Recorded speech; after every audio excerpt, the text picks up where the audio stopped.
ಬಂದು ಹೊಡಿತಿದ್ರು, ಚೆನ್ನಾಗಿತ್ತು. ಏನ್ ಇಷ್ಟ ಮಾಡ್ತೀಯಾ ಇಲ್ಲಿ ಗಿಲ್ಲು ಹಂಗೆ ಹಿಂಗೆ ಆಡ್ತೀಯಾ, ಸೊಸೆನ್ ಕರ್ಕೊಂಡ್ಬರ್ತೀಯ ಮನೆಗೆ ಅಂತಾನು ಕೇಳಿದ್ದಾರೆ. ಫ್ಯಾನ್ ಅನ್ನೋದ್ರಿಂದ ಡಿ ಬಾಸ್ ಫ್ಯಾನು. ಆದರೆ ಸುದೀಪ್ ಒಂದು ಕಡೆ ಇಷ್ಟ. ಅವ್ರು ಧನುಷ್ ಅವರು ಅವಾಗ ಫಸ್ಟ್ ಲೆಟರ್ ಬಂದಾಗ್ಲೂ ಅವ್ರು ಸ್ವಲ್ಪ ತ್ಯಾಗ ಮಾಡಿದ್ರು. ಅದಕ್ಕೇನೆ ಇದು ಅಷ್ಟೇ, ಧನುಷ್ ಅವರು ಆ್ಯಕ್ಚುಲಿ ಧನುಷ್ ಅವರು ಗೆಲ್ಲಬೇಕು. ಗಿಲ್ಲಿ ಚೆನ್ನಾಗಿ ಆಡ್ತಾ ಇದ್ದಾನೆ, ಆಟಿಟ್ಯೂಡು ಅವನು ಹೊರಗಡೆ ಏನಿದ್ದಾನೋ ಒಳಗಡೆನೂ ಅದೇ ಥರ ಇದ್ದಾನೆ. ಗಿಲ್ಲಿ ನಮ್ಮ ರೈತರ ಮಕ್ಕಳು ಬೆಳಿಬೇಕು. ಹೌದು, ಸುದೀಪ್ ಸರ್ ಆ ಥರ ಹೇಳ್ತಾರೆ. ಅಶ್ವಿನಿ ಅವ್ರಿಗೆ ಹೇಳ್ತಿದ್ದಾರೆ, ರಕ್ಷಿತಾಗೂ ಒಂದು ಸ್ವಲ್ಪ ಹೇಳಬೇಕು, ಗಿಲ್ಲಿಗೂ ಹೇಳಬೇಕು, ಕಾವ್ಯಾಗೂ ಹೇಳಬೇಕು. ಅವ್ರು ಅಶ್ವಿನಿನೇ ಟಾರ್ಗೆಟ್ ಮಾಡ್ತಾರೆ. ಅದರಲ್ಲಿ ತಮಾಷೆ ಮಾಡ್ತಾರೆ, ತಮಾಷೆನೂ ಒಂದು ಲಿಮಿಟ್ ಇರಬೇಕು. ನೋಡ್ತೀವಿ. ಗಿಲ್ಲಿ ಕಾಮಿಡಿ ಇದೆ. ಆಮೇಲೆ ಅವನಿಗೊಂದು ಸ್ಟ್ಯಾಂಡ್ ತಗೊಂತಾನೆ, ಅವ್ನು ಬೇರೆಯವ್ರಿಗೂ ಸ್ಟ್ಯಾಂಡ್ ತಗೊಂತಾನೆ. ಅದಕ್ಕೆ ಗಿಲ್ಲಿ ಅಂದ್ರೆ ತುಂಬಾ ಇಷ್ಟ. ಕಾವ್ಯ ತುಂಬಾ ತಗೋತಾನೆ. ರಘು ಅವರಿಗೆಲ್ಲ ತಗೋತಾರೆ, ಚೆನ್ನಾಗಿದ್ದಾನೆ. ಗಿಲ್ಲಿ ಕಾಮಿಡಿ ಚೆನ್ನಾಗಿ ಮಾಡ್ತಾನೆ. ಮತ್ತೆ ಈ ವಾರ ಫ್ಯಾಮಿಲಿ ರೌಂಡ್ ನಡೀತಿದೆ, ನೋಡಿದ್ವಿ. ಹೇಗೆ ಅನ್ನಿಸ್ತಾ ಇದೆ? ಗಿಲ್ಲಿಯವ್ರ ಅಪ್ಪ ಬಂದು ಹೊಡಿತಿದ್ರು, ಚೆನ್ನಾಗಿತ್ತು. ಏನ್ ಇಷ್ಟ ಮಾಡ್ತೀಯಾ ಇಲ್ಲಿ ಗಿಲ್ಲು ಹಂಗೆ ಹಿಂಗೆ ಆಡ್ತೀಯಾ, ಸೊಸೆನ್ ಕರ್ಕೊಂಡ್ಬರ್ತೀಯ ಮನೆಗೆ ಅಂತಾನು ಕೇಳಿದ್ದಾರೆ. ಈ ನಡುವೆ ಮತ್ತೇನು ಕಾವ್ಯ ಮತ್ತೆ ರಕ್ಷಿತಾ ನಡುವೆ ಒಂದಷ್ಟು ಜಟಾಪಟಿಗಳು ನಡೀತಾ ಇದೆ. ಅಂದ್ರೆ ಗಿಲ್ಲಿ ನನ್ನೋನು ಅನ್ನೋ ತರ ಆಡ್ತಿದ್ದಾರೆ. ಇದಕ್ಕೇನು ಅನ್ಸಲ್ಲ. ರಕ್ಷಿತಾ ಅಣ್ಣನ್ ತರ ನೋಡ್ತಾಳೆ, ಕಾವ್ಯ ಫ್ರೆಂಡ್ ತರ ನೋಡ್ತಾಳೆ. ಆದ್ರೆ ಏನೋ ಸೂರಜ್ ಅವ್ರ ಅಮ್ಮಗೆ ಹೇಳ್ತಾಳ ಅವಳು, ಅವ್ನ ಅಣ್ಣ ಅಂತ ಯಾರು ಹೇಳಿದ್ದು ಅಂತ ನೋಡಿದ್ವಿ. ಅದು ಫ್ರೆಂಡ್ ತರ ಅನ್ಕೊಂಡಿದ್ದಾಳೆ. ಬಟ್ ಅವಳಿಗೂ ಒಂದ್ ಕಡೆ ಇದೆ, ಗಿಲ್ಲಿಗೂ ಒಂದ್ ಕಡೆ ಇದೆ. ಇಬ್ರು ಜೊತೆಗೆ ಇರ್ಬೇಕು, ಇಬ್ರಿಗೂ ಸ್ಟ್ಯಾಂಡ್ ತಗೊಬೇಕು ಅಂತ. ಆದ್ರೆ ಇಬ್ರು ತೋರಿಸ್ಕೊಳಲ್ಲ. ಗಿಲ್ಲಿ ತೋರಿಸ್ಕೊಂತಾನೆ, ಕಾವ್ಯ ತೋರಿಸ್ಕೊಳಲ್ಲ ಅಷ್ಟೇ. ಈ ವಾರ ರಾಶಿಕಾ ಹೋಗ್ಬೇಕು ಅನ್ಸುತ್ತೆ. ಹೋಗ್ಬೇಕು.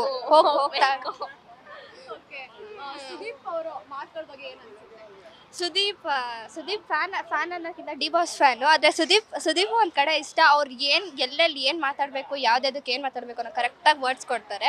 ಅವ್ರ ಒಂದೊಂದು ಹೇಳೋ ವರ್ಡ್ಸು ನಮ್ಮ ಲೈಫ್ ಮೇಲೆ ಬಿಗಿನ್ ತಗೊಳ್ಳೋ ಸ್ಟೆಪ್ಸ್ ತಗೊಳ್ಳೋ ಥರ ಇರುತ್ತೆ. ಹಾಂ, ಅಷ್ಟೇ ಇನ್ನೇನು ಇಲ್ಲ. ಗಿಲ್ಲಿಗೆ ಕಪ್ ಗೆದ್ಕೊಂಡ್ ಬಾ ಈಚೆಗೆ. ಈ ಸಲ ಗಿಲ್ಲಿದೆ ಕಪ್ಪು. ಹಾಂ, ಡೈಲಿ ಫಾಲೋ ಮಾಡ್ತೀವಿ. ಹಾಂ, ಡೈಲಿ ನೋಡ್ತೀವಿ. ನನಗೆ ಗಿಲ್ಲಿ ಇಷ್ಟ. ಇಷ್ಟ ಇಲ್ಲ ಅಂತಲ್ಲ, ಕಾವ್ಯ ರಕ್ಷಿತಾ ಎಲ್ಲರೂ ಇಷ್ಟ. ಬಟ್ ಗಿಲ್ಲಿ ಸ್ವಲ್ಪ ಜಾಸ್ತಿ ಇಷ್ಟ ಅಷ್ಟೇ, ಫುಲ್ ಜಾಸ್ತಿನೇ ಇಷ್ಟ. ಹಾಂ, ಅಂದರೆ ಅವರು ಕಾಮಿಡಿ ಚೆನ್ನಾಗಿ ಮಾಡ್ತಾರೆ. ಬಟ್ ಸ್ವಲ್ಪ ಲಿಮಿಟ್ ಕ್ರಾಸ್ ಮಾಡಿಬಿಡ್ತಾರೆ ಅವಾಗವಾಗ. ಬಟ್ ಕಾಮಿಡಿ ಚೆನ್ನಾಗಿ ಮಾಡ್ತಾರೆ ಅಂತ ಜನಕ್ಕೆ ಇಷ್ಟ ಆಗ್ತಾರೆ. ಅದಕ್ಕೆ ಅವ್ರು ಗೆಲ್ಲಬೇಕು. ಹೌದು, ಫ್ಯಾಮಿಲಿ ರೌಂಡ್ ನೋಡಿದ್ರೆ ಖುಷಿ ಆಗುತ್ತೆ. ಬಟ್ ಅವರು ಫ್ಯಾಮಿಲಿನ ತುಂಬ ಮಿಸ್ ಮಾಡ್ಕೊತಿದ್ರಲ್ವಾ, ಅದಕ್ಕೆ ಅವ್ರಿಗೊಂದು ಚಾನ್ಸ್ ಅಂದರೆ ಗೆಲ್ಲೋದಕ್ಕಿಂತ ಸ್ವಲ್ಪ ಮುಂದೆ ಸಪೋರ್ಟ್ ಆಗುತ್ತೆ ಫ್ಯಾಮಿಲಿ ಬಂದರೆ ಅಂತ. ಅವರು ಚೆನ್ನಾಗಿ ಆಡ್ತಿದ್ದಾರೆ ಎಲ್ಲರೂ ಆ್ಯಕ್ಚುಲಿ. ಧನುಷ್ ಅವರು ಅವಾಗ ಫಸ್ಟ್ ಲೆಟರ್ ಬಂದಾಗ್ಲೂ ಅವ್ರು ಸ್ವಲ್ಪ ತ್ಯಾಗ ಮಾಡಿದ್ರು. ಅದಕ್ಕೇನೆ ಇದು ಅಷ್ಟೇ, ಧನುಷ್ ಅವರು ಆ್ಯಕ್ಚುಲಿ ಧನುಷ್ ಅವರು ಗೆಲ್ಲಬೇಕು. ಬಟ್ ಧನುಷ್ಗಿಂತ ಜಾಸ್ತಿ ಗಿಲ್ಲಿ ಗೆಲ್ಲಬೇಕು ಅಂತ. ಹೌದು, ಇಬ್ಬರಲ್ಲಿ ಒಬ್ರು ಚೂಸ್ ಮಾಡ್ಬೇಕಂದ್ರೆ ಗಿಲ್ಲಿನೇ ಚೂಸ್ ಮಾಡಬೇಕಲ್ವಾ, ಅದಕ್ಕೆ ಗಿಲ್ಲಿ ಗೆಲ್ಲಬೇಕು. ಆಚೆ ಮೇ ಬಿ ಸ್ಪಂದನ ಹೋಗ್ಬೋದು.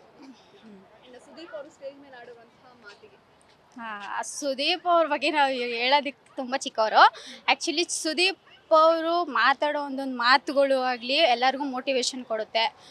ಅವರು ಎಲ್ಲೆಲ್ಲಿ ಯಾರ್ಯಾರ ಹತ್ರ ಏನೇನು ಮಾತಾಡಬೇಕು ಅದೆಲ್ಲ ಕರೆಕ್ಟಾಗಿ ಮಾತಾಡ್ತಾರೆ. ಎಲ್ರಿಗೂ ಬುದ್ಧಿವಾದ ಹೇಳೋದ್ರಿಂದ ಅವ್ರು ಮೋಟಿವೇಶನ್ ಮಾಡ್ತಾರೆ. ಅದು ಸುದೀಪ್ ಅವ್ರ ಕಂಡ್ರೆ ತುಂಬ ಇಷ್ಟ ನನಗೆ. ಹೌದು ಮೇಡಮ್, ಡೈಲಿ ನೋಡ್ತೀವಿ. ಪ್ರತಿಯೊಂದು ಎಪಿಸೋಡು ನೋಡ್ತೀವಿ.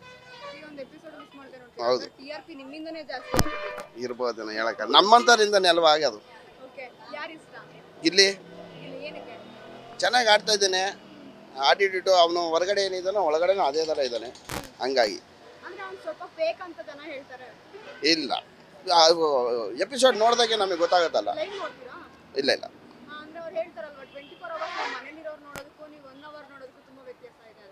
ಆ ಥರ ಇದ್ರೆ ಬಿಗ್ ಬಾಸ್ ಹೊರಗಡೆ ಆ ಥರ ಬಿಡೋದಿಲ್ವಲ್ಲ ಮೇಡಮ್. ಹಾಂ ಮ್ಯಾಮ್, ಇವಾಗ 24 hours ಏನು ನಡೆಯುತ್ತೋ ಅದೇ ತಾನೇ ಅಲ್ಲಿ ಬಿಡೋಕ್ಕಾಗೋದು. ಅಲ್ಲೇನು ನಡೆಯುತ್ತೋ ಅದೇ ತಾನೇ ಮಾಡೋಕ್ಕಾಗೋದು. ಬೇರೆ ಏನು ಕ್ರಿಯೇಟ್ ಮಾಡ್ಬಿಟ್ಟು ಏನು ಮಾಡೋಕ್ಕಾಗಲ್ವಲ್ಲ. ಈ ವಾರ ಫ್ಯಾಮಿಲಿ ರೌಂಡ್ ನಡೀತಾ ಇದೆ. ಹೌದು, ತುಂಬ ಚೆನ್ನಾಗಿ ಇದಾಗಿದೆ.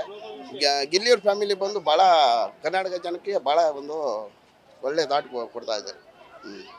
ಅಂದ್ರೆ ನಿನ್ನೆ ಧನುಷ್ ಅವ್ರ ಫ್ಯಾಮಿಲಿ, ಸೂರಜ್ ಅವ್ರ ಫ್ಯಾಮಿಲಿ ಎಲ್ಲ ಬಂತು, ಅದ್ರ ಬಗ್ಗೆ ಅದು ಮಾಮೂಲಿ ಮೇಡಮ್. ಆದರೆ ಗಿಲ್ಲಿ ಫ್ಯಾನ್ಸ್ ಆಗಿರೋದ್ರಿಂದ ಗಿಲ್ಲಿ ನಮ್ಮ ರೈತರ ಮಕ್ಕಳು ಬೆಳಿಬೇಕು.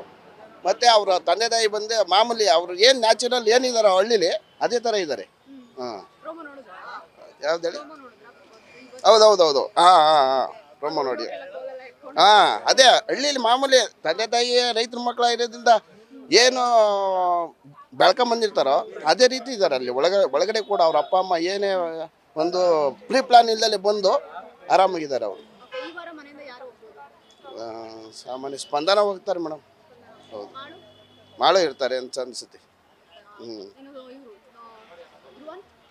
ಧ್ರುವಂತೂ ಇರ್ಬೋದೇನೋ. ಹೌದು ಸೀಕ್ರೆಟ್ ರೂಮ್. ಅದ್ರ ಬಗ್ಗೆ ರಕ್ಷಿತಾ ಧ್ರುವಂತ ಅವ್ರು ಹೋಗೋ ಕ್ಯಾಂಡಿಡೇಟ್ ಅಲ್ಲ. ಸ್ಪಂದನ ಅವ್ರದ್ದು ಏನು ಇದಿಲ್ಲ, ಅವರು ಹೋಗ್ಬೋದು ಅನ್ಸುತ್ತೆ ಈ ವಾರ. ಹೌದು ಏನಿಲ್ಲ ಮೇಡಮ್, ಅವರು ಫ್ರೆಂಡ್ಶಿಪ್ ಚೆನ್ನಾಗಿದೆ ಕಾವ್ಯ ಗಿಲ್ಲಿದು. ಅದ್ರ ಬಗ್ಗೆ ಏನು ಮಾತಿಲ್ಲ. ಹೌದು, ಫ್ರೆಂಡ್ಶಿಪ್ ಅನಿಸ್ತದೆ, ಆದರೆ ಹೊರಗಡೆ ಬಂದಾದ್ಮೇಲೆ ಏನು ನಡೀತೆ ಯಾರಿಗೂ ಗೊತ್ತಾಗಲ್ವಲ್ಲ. ಸುದೀಪ್ ಸರ್ ಬಗ್ಗೆ ನಾವು ಹೇಳೋಕ್ಕಾಗ್ತದೆ ಮೇಡಮ್, ಏನು ಹೇಳ್ಬೋದು ಹೇಳ್ರಿ.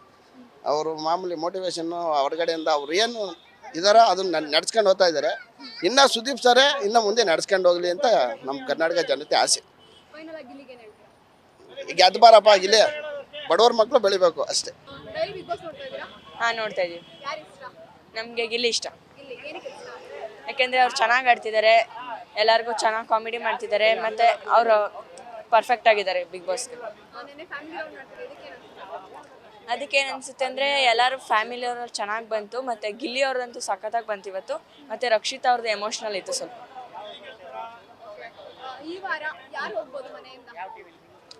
ಈ ವಾರ ಧ್ರುವಂತ್ ಹೋಗ್ಬೋದು. ಹಾಂ, ಚೆನ್ನಾಗಿ ಆಡ್ತಿದ್ದಾರೆ, ಆದರೆ ಅವ್ರು ಈ ಗೆಲ್ಲಕ್ಕೆ ಅಷ್ಟೊಂದು ಪರ್ಫೆಕ್ಟ್ ಅಲ್ಲ, ಅಥವಾ ಬರೋಕ್ಕೆ ಪರ್ಫೆಕ್ಟ್ ಅಲ್ಲ ಅನ್ಸುತ್ತೆ.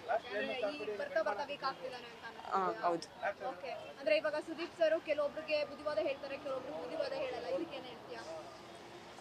ಹೌದು, ಸುದೀಪ್ ಸರ್ ಆ ಥರ ಹೇಳ್ತಾಯಿಲ್ಲ. ಅಶ್ವಿನಿ ಅವ್ರಿಗೆ ಹೇಳ್ತಿದ್ದಾರೆ, ರಕ್ಷಿತಾಗೂ ಒಂದು ಸ್ವಲ್ಪ ಹೇಳಬೇಕು, ಗಿಲ್ಲಿಗೂ ಹೇಳಬೇಕು, ಕಾವ್ಯಾಗೂ ಹೇಳಬೇಕು. ಅವ್ರು ಅಶ್ವಿನಿನೇ ಟಾರ್ಗೆಟ್ ಮಾಡ್ತಾರೆ ಒಂದು ಸ್ವಲ್ಪ. ಟಾರ್ಗೆಟ್ ಅಲ್ಲ, ಅವ್ರಿಗೆ ಜಾಸ್ತಿ ಪರ್ಫೆಕ್ಟ್ ಮಾಡ್ತಿದ್ದಾರೆ, ಬೇರೆಯವ್ರನ್ನ ಪರ್ಫೆಕ್ಟ್ ಮಾಡಿದ್ರೆ ಗೆಲ್ಬೋದಲ್ಲ. ಹಾಂ, ನೋಡ್ತಾ ಇದ್ದೀನಿ, ಡೈಲಿ ನೋಡ್ತೀನಿ. ಡೈಲಿ ಅಂದರೆ ರೆಗ್ಯುಲರ್ ನೋಡಲ್ಲ, ಮನೇಲಿ ಫ್ಯಾಮಿಲಿ ನೋಡ್ತಾರೆ, ನಾನು ಸ್ವಲ್ಪ ನೋಡ್ತೀನಿ. ನನಗೆ ಬಿಗ್ ಬಾಸಲ್ಲಿ ಗಿಲ್ಲಿ ಗೆಲ್ಲಬೇಕು ಅಂತ ನನ್ನ ಅಭಿಲಾಷೆ. ಬಟ್ ಹಾಗೆ ಆಟ ಆಡ್ತಾ ಇದ್ದಾರೆ, ಅದರಲ್ಲಿ ತಮಾಷೆ ಮಾಡ್ತಾರೆ. ತಮಾಷೆನೂ ಒಂದು ಲಿಮಿಟ್ ಇರಬೇಕು. ಎಲ್ಲರ ಜೊತೆಲೂ ಅನ್ಯೋನ್ಯವಾಗಿ ಹೊಂದ್ಕೊಂಡು ಎಲ್ಲರನ್ನೂ ಬೇಕು ಮಾಡ್ಕೊಂಡು ಬಿಗ್ ಮನೇಲಿ ಚೆನ್ನಾಗೇ ಆಡಬೇಕು. ನನಗೆ ಫಸ್ಟಿಂದಲೂ ನಾನು ಅವ್ರಿಗೇ ವೋಟ್ ಮಾಡ್ತಾ ಇರೋದು, ಅವರೇ ಗೆಲ್ಲಬೇಕು ಅನ್ನೋದು ನನ್ನ ಇಚ್ಛೆ. ಅವರು ಯಾವ ಮಟ್ಟದಲ್ಲಿ ಆಡ್ತಾ ಇದ್ದಾರೆ ಅಂದರೆ ನಾವು ನೋಡ್ತಾನೆ ನಮಗೆ ಖುಷಿ ಆಗುತ್ತೆ. ಅದರಲ್ಲಿ ಅಲ್ಲಿರೋರು ಬಿಗ್ ಬಾಸ್ ಮನೇಲಿರೋರೆಲ್ಲ ಸ್ವಲ್ಪ ವೈಯಕ್ತಿಕವಾಗಿ ಜಗಳಾಡೋದಾಗಲಿ, ಒಬ್ಬರ ಮೇಲೆ ಒಂದು ಇದು ಮಾಡೋದಾಗಲಿ ಅದನ್ನೆಲ್ಲ ಬಿಡಬೇಕು. ಎಲ್ಲರೂ ಅಣ್ಣ ತಮ್ಮಂದಿರು ಅಕ್ಕ ತಂಗಿ ಥರ ಅವರು ಆ ಭಾವನೆ ಇಟ್ಕೊಂಡು ಬಿಗ್ ಬಾಸ್ ಮನೇಲಿ ಆಟ ಆಡ್ಕೊಂಡು ಬರಬೇಕು. ಎಲ್ಲರೂ ಗೆಲ್ಲಬೇಕು ಅಂತಲೇ ಬಂದಿರೋದು. ಹಾಗಾಗಿ ಹೆಚ್ಚಿನ ರೀತಿಯಲ್ಲಿ ನನಗೆ ಒಲವಿರೋದು ಬಿಗ್ ಬಾಸಲ್ಲಿ ಗಿಲ್ಲಿ ಗೆಲ್ಲಬೇಕು ಅಂತ ನನ್ನ ಅಭಿಪ್ರಾಯ. ನೋಡ್ತಾ ಇದ್ದೀನಿ. ಫ್ಯಾಮಿಲಿ ರೌಂಡಲ್ಲೂ ಪರವಾಗಿಲ್ಲ, ಅವರು ಸ್ವಲ್ಪ ಒಬ್ಬೊಬ್ರು ಒಂದೊಂದು ವ್ಯತ್ಯಾಸದಲ್ಲಿ ಇದು ಮಾಡ್ತಾ ಇದ್ದಾರೆ. ಆಮೇಲೆ ಯಾವುದೇ ಟಾಸ್ಕ್ ಕೊಡಲಿ ಆ ಟಾಸಲ್ಲಿ ಗೆಲ್ಲಬೇಕು. ಅದು ಒಂದು ಯಾರೇ ಒಂದು ಇದನ್ನು ತೊಗೊಂಡು ಕಾಂಪಿಟೇಟರ್ ಥರ ಆಡಿ ಗೆಲ್ಲಬೇಕು. ಅದು ಅವರು ಆ ಟಾಸ್ಕ್ ಕೊಟ್ಟಾಗ ಯಾವುದೇ ಟಾಸ್ಕ್ ಕೊಡಲಿ ಗೆಲ್ಲಬೇಕು. ಅದು ಹೆಚ್ಚಿನ ರೀತಿಯಲ್ಲಿ ಅವರಿಗೆ ಆಸಕ್ತಿ ಇರಬೇಕು ಆ ಟಾಸ್ಕ್ ಗೆಲ್ಲಬೇಕು ಅನ್ನೋದರಲ್ಲಿ. ಈ ವಾರ ಮನೆಯಿಂದ ನನ್ನ ಪ್ರಕಾರ ಲಾಸ್ಟ್ ಟೈಮ್ ರಜತ್ ಬಂದಾಗ ಹೇಳಿದ್ದಾರೆ ಸ್ಪಂದನ ಹೋಗ್ತಾರೆ ಅಂತ. ಬಟ್ ನಾನು ಗೆಸ್ ಮಾಡೋಕ್ಕಾಗಲ್ಲ. ನನಗೆ ಹಂಗೆ ಎಲ್ಲರೂ ಬೇಕು, ಇಂಥವರೇ ಹೋಗ್ಬೇಕು ಅಂತ ನನ್ನ ಅಭಿಪ್ರಾಯ ಇಲ್ಲ. ಅದು ಕೊನೆಯಲ್ಲಿ ಒಬ್ಬರೇ ಗೆಲ್ಲೋದು, ಅಲ್ಲಿವರೆಗೂ ಯಾರಾದರೂ ಆಟ ಆಡಲೇಬೇಕಲ್ಲ. ಹಾಗಾಗಿ ಇಂಥವರೇ ಹೋಗಲಿ ಅಂತ ನಾನು ಹೇಳೋಕ್ಕೆ ಇಷ್ಟಪಡಲ್ಲ. ಬಟ್ ಒಟ್ಟಾರೆ ಯಾರಾದರೂ ಒಬ್ರು ಹೋಗ್ತಾರೆ. ಈ ಸರ್ ಯಾರು ಓಟ್ ತಗೊಂಡಿಲ್ಲ, ಕನ್ನಡ ಅಭಿಮಾನಿಗಳು ಯಾರ ಪರ ಒಲವಿಲ್ಲ ಅಂದರೆ ಅವ್ರ ಮನೆಯಿಂದ ಆಚೆ ಹೋಗ್ತಾರೆ, ಅದಂತೂ ಸತ್ಯ. Thank you so much sir.